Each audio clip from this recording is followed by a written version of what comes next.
In March 1945, Werner Lurch was certain of one thing. If he survived the fall, he would not survive what came next. His Messerschmitt was dying beneath him, the engine coughing black smoke across the pale spring sky over the Rhine Valley. American fighters had already peeled away, their job finished. They did not need to watch him burn. Hans was 26 years old, one of the Luftwaffe's most experienced test pilots, a man trusted to push experimental aircraft to their limits. He had spent years refining machines designed to kill American pilots. He knew what his uniform meant to the men now racing toward his landing zone. And he knew what German propaganda said would happen to him if he were captured. Americans did not take prisoners like civilized soldiers. They tortured them, shot them, handed them over to the Soviets. Made examples of men who knew too much. Hans did not fully believe the propaganda.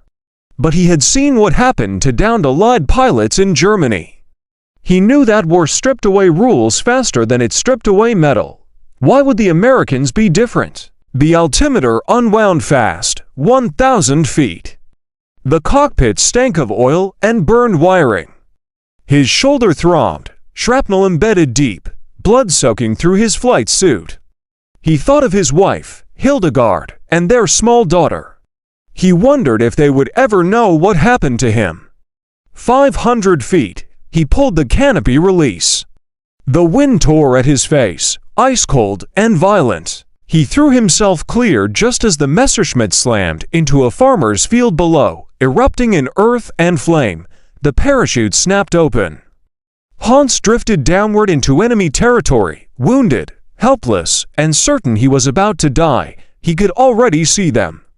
American infantry moving fast across the field, rifles raised, jeeps bouncing along dirt roads, men who had lost friends to aircraft like his.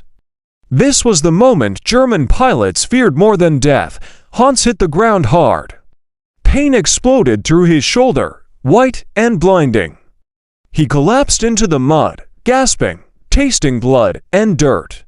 His parachute dragged him several meters before he slapped the release, and the silk fell limp beside him. Boots pounded closer. Hans forced himself upright, swaying, his left arm useless.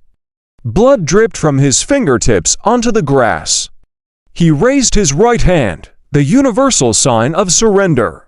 The Americans emerged from the tree line, 5, maybe 6 of them, young, dirt-smear faces. Farm boys and factory workers turned soldiers. The sergeant approached first, rifle trained on Hans's chest. Hans could see the calculation in his eyes. The decision is being made. Another soldier searched him roughly, found nothing but his blood-soaked uniform and the iron cross on his chest, which was torn off without ceremony. Luftwaffe, the sergeant muttered. Hans tried to speak. His mouth was dry. His English is useless. The world tilted. Then something happened that Hans had not prepared for. The sergeant lowered his rifle. "Get the medic," he said. "This one's hurt bad." The words did not make sense. A red-haired medic dropped to his knees beside Hans, already cutting away fabric, probing the wound with careful hands. "Damn," the medic said quietly. "You're lucky, lucky." Hans had expected a rifle butt, a bullet. Instead, he felt a needle slide into his thigh. Morphine. The pain receded into warmth and fog. Someone lit a cigarette and held it to his lips, real tobacco. Not the substitutes they had smoked in Germany for years. "Easy," the medic said, gently. "You're gonna be fine." This was not what he had been taught. This was not what he had feared for years. Hans was loaded into a jeep and driven to an aid station.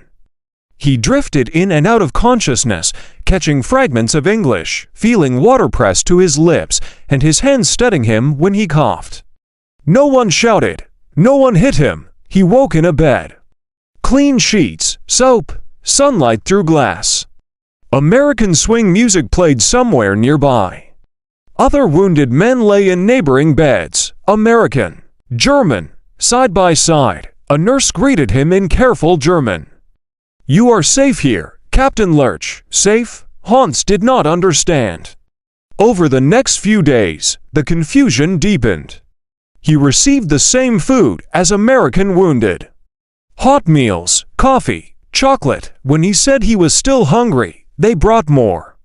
His wound was cleaned meticulously. Penicillin was administered regularly. Pain medication arrived on schedule and was never withheld.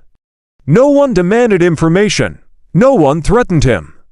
A young orderly tried to teach him English phrases, laughing when Hans mispronounced them, but never mocking him. Hans had spent years refining machines that killed American pilots. Yet these Americans treated him like a patient, not a criminal. On the fourth day, an American Air Force major arrived. Patterson, fluent German, calm, no raised voice. "The war is almost over," Patterson said. "Germany is finished. What matters now is what comes next." Hans waited for the trap. Instead, Patterson offered him a job. They needed someone who understood German aircraft. Someone who could fly them, evaluate them, and explain them. Hans stared at him. "You want me to help you? I want you to do what you already do," Patterson replied. "Fly, evaluate, tell the truth. The alternative was a prison camp and a ruined Germany." Hans agreed. Within weeks, he was flying again. Captured German aircraft, American fighters. Evaluating strengths and weaknesses with former enemies who had once tried to kill him, they did not trust him blindly. Guards watched him, restrictions existed. But the respect was real. He flew a P-51 Mustang for the first time and understood, viscerally, why Germany had lost the air war. "The range, the power, the clarity of design," he said so honestly. No one punished him for it. American pilots debated with him as professionals. Aviators talking craft, not ideology. They shared photographs of wives and children. Hans showed them his. No one mocked it. When Germany surrendered in May 1945, Hans sat quietly among cheering Americans. His country lay in ruins. The crimes of the regime were coming into the open, but his work continued. In August, the Americans offered him something unimaginable: civilian employment. Release from POW status, immigration, bring his family to the United States. Hans hesitated, then he received a letter from Hildegard. They had nothing left, no home, little food. Their daughter barely remembered him. If America were to take them, they should go. Hans signed. In 1947, he met his wife and daughter at an American airport. His daughter hung back at first, studying this stranger. Then she smiled and called him Papa. Hans never forgot that moment. He worked as a test pilot for the United States Navy and later as a civilian contractor. He flew jets, helped shape post-war aviation. Built a life among men who had once been his enemies. They became friends. They became family. Decades later, Hans would say the war taught him something no aircraft ever had. A nation's values are not tested by how it treats its friends. They are tested by how it treats its enemies. He had expected death over the Rhine Valley. Instead, an American sergeant lowered his rifle. That single decision rippled through 60 years, not because it was sentimental, but because it was disciplined. Because mercy, when backed by strength, can win something weapons alone never will: the peace.